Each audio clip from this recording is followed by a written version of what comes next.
Baik, Assalamualaikum warahmatullahi wabarakatuh. Perkenalkan nama saya Ismail dengan NIM 2523169. Pada kesempatan kali ini saya akan memenuhi tugas dari mata kuliah jaringan nirkabel. Nah, yang pertama saya akan membahas tentang basic service cell and infrastructure WLAN. Eh, Dalam hal ini kita akan memahami arsitektur dasar jaringan nirkabel IEE 802.11. Nah, eh, dalam hal ini apa itu Basic Service Set atau BBS? Nah, BBS sendiri adalah blok bangunan fundamental dari Local Area Network atau LAN nirkabel 802.11. Nah, BBS ini mendefinisikan sekelompok perangkat yang saling berkomunikasi di bawah koordinasi sebuah access point atau secara mandiri.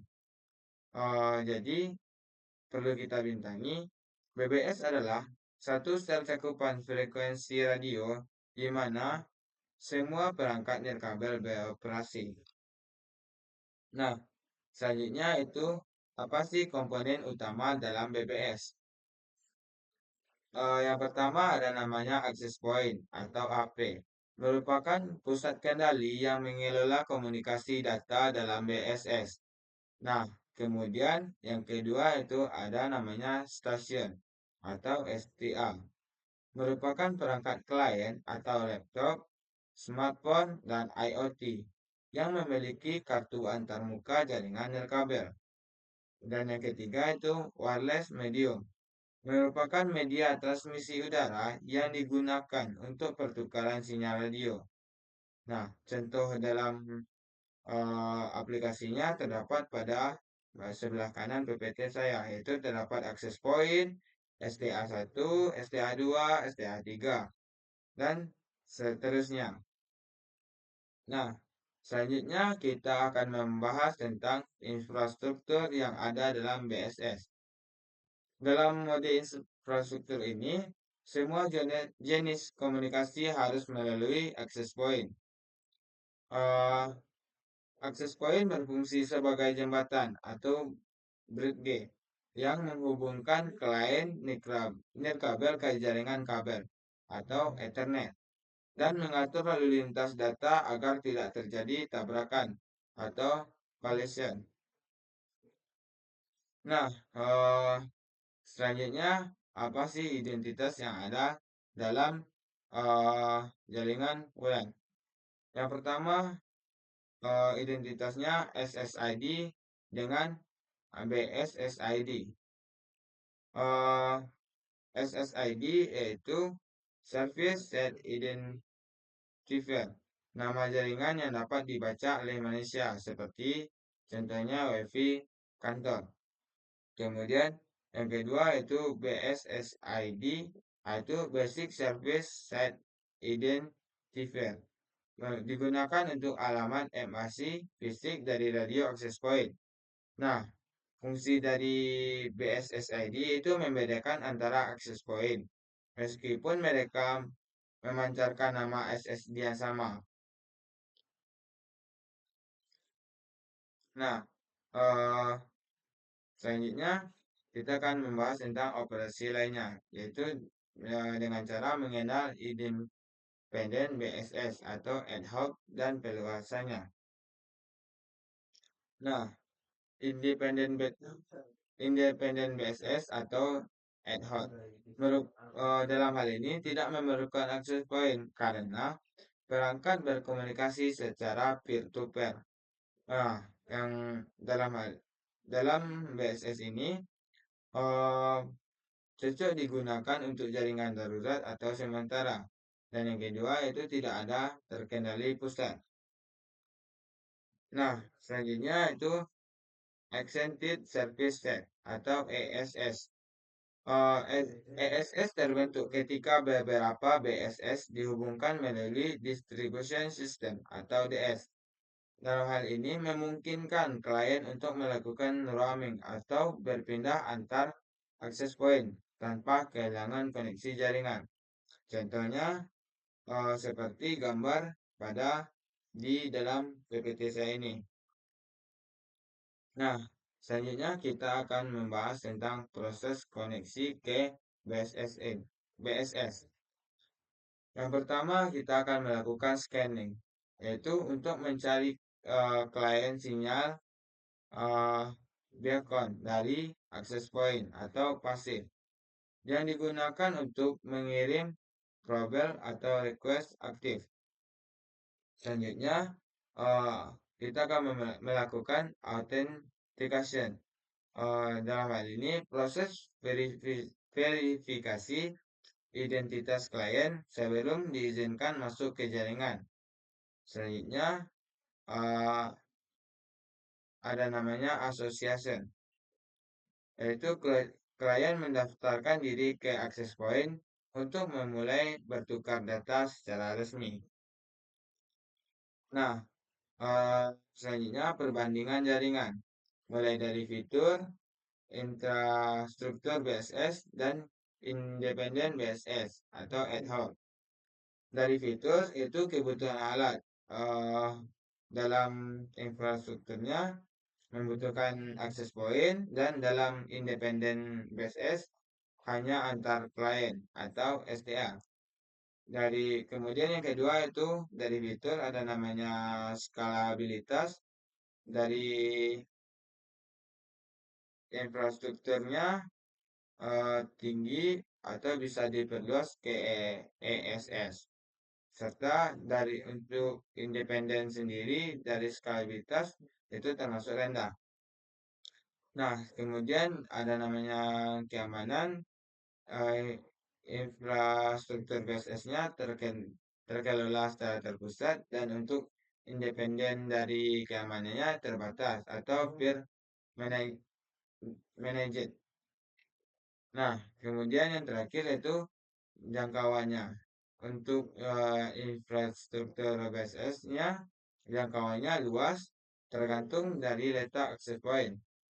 Nah, selanjutnya dalam jangkauan independen BSS itu sangat terbatas atau radius antar perangkat. Nah, selanjutnya kita akan membahas tentang parameter penting WLAN. Yang pertama itu channel, merupakan pemilihan frekuensi agar tidak terjadi interferensi antar BSS yang berdekatan. Yang kedua ada namanya security, merupakan implementasi enkripsi seperti WPA2 atau WPA3 yang digunakan untuk melindungi data di BSS. Dan yang ketiga itu capacity, yaitu manajemen jumlah klien agar throughput tidak turun drastis. Nah, mungkin sekian dari materi saya. Jika ada salah saya mohon maaf.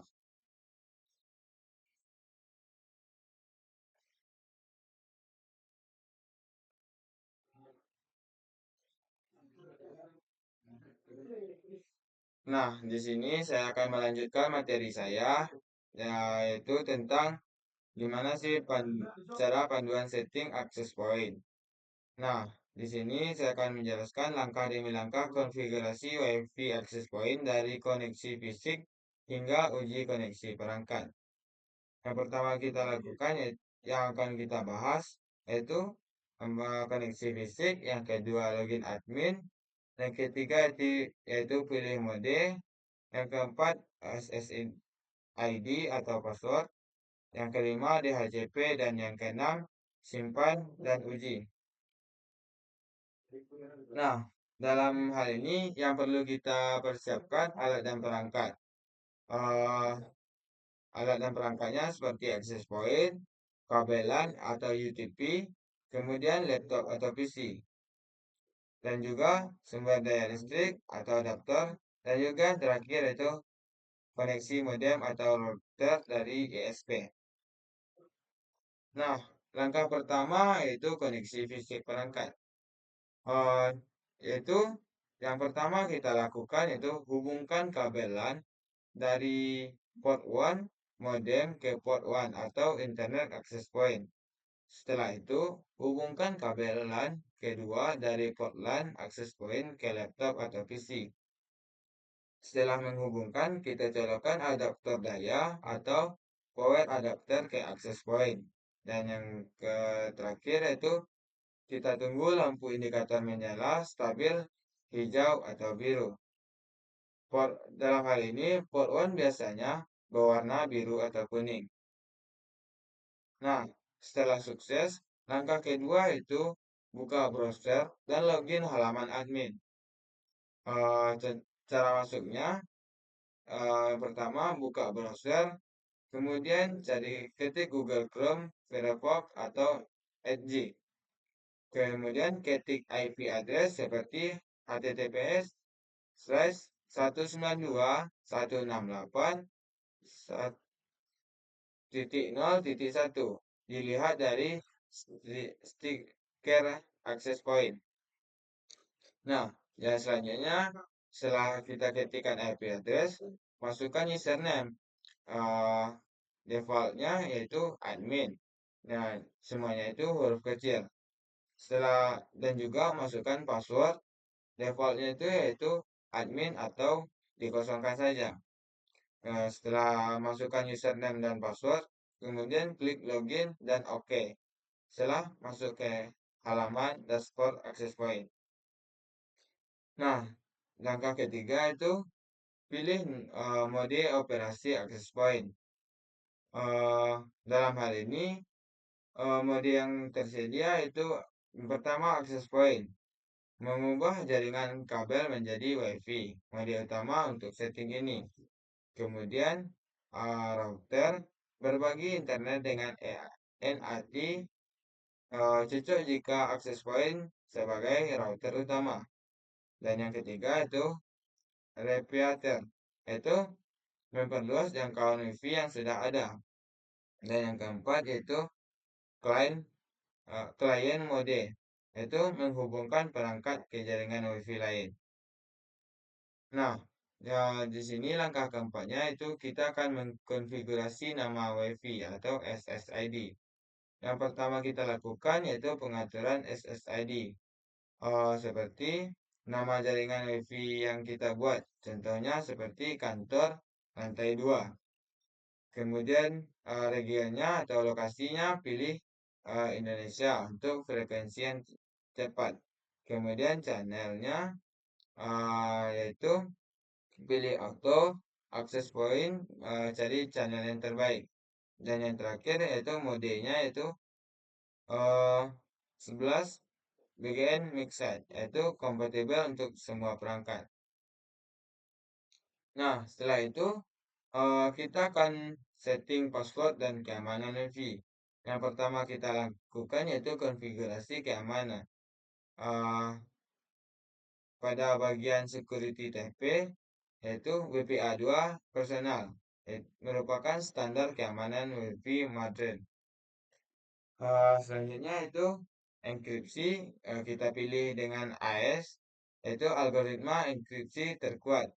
Dan passwordnya diusahakan password yang kuat agar tidak diblokir oleh orang lain.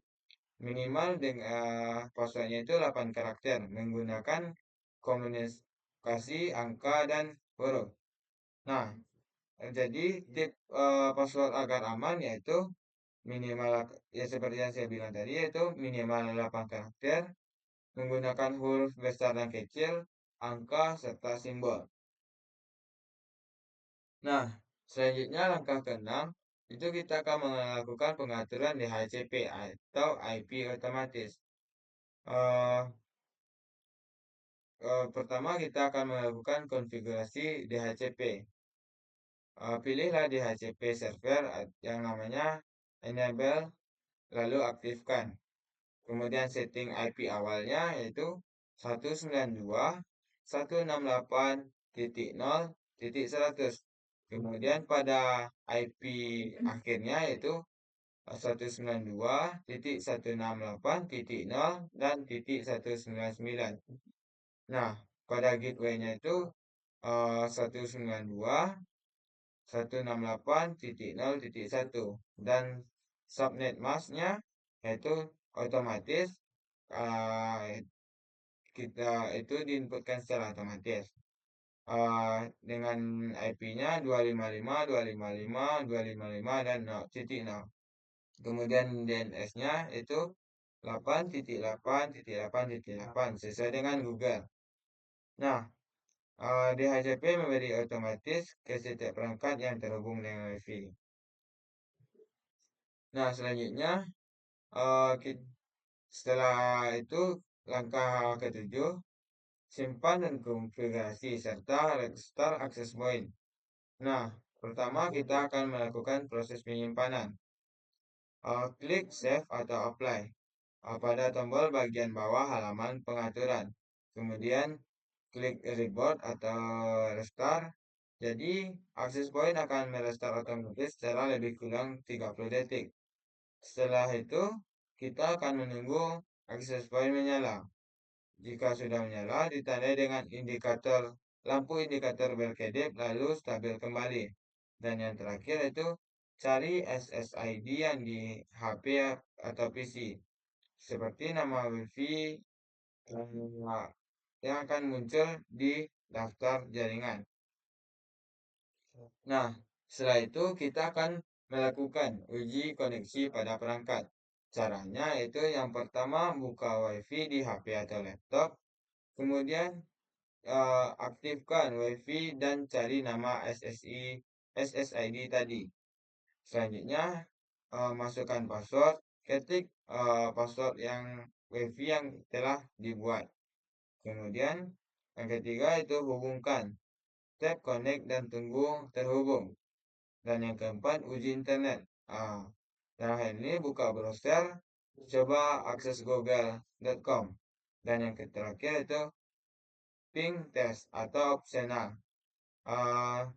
Dengan cara ketik command prompt perintahnya itu ping 8.8.8 untuk tes koneksi apakah sudah jalan atau tidak. Nah, dalam hal ini saya akan meringkas langkah-langkah dalam setting access point. Yang pertama yaitu uh, siapkan access point, kabelan, dan laptop. Yang kedua itu hubungkan kabelan, modem, kemudian access point, dan laptop. Yang ketiga itu buka browser, kemudian masuk ke IP 192.168.0 dan titik 1. Setelah itu, login dengan username dan password admin yang telah dibuat. Kemudian, pilih mode access point di Quick Setup. Dan yang keenam itu isi nama SSID dan atur channel. Dan yang ketujuh yaitu setting password WPA 2 yang kuat. Lalu yang kedelapan, aktifkan DHCP, lalu atur rentang IP. Dan yang terakhir, simpan, reboot, dan uji koneksi. Seperti pada CMD yang telah saya jelaskan tadi. Nah, jika sudah melakukan langkah-langkah semuanya ini, maka akses point sudah siap digunakan dalam kehidupan sehari-hari. Mungkin sekian yang dapat saya sampaikan. Jika ada kata-kata saya yang salah, saya mohon maaf. Saya sudah dengan wabillahi taufiq wal hidayah. Assalamualaikum warahmatullahi wabarakatuh.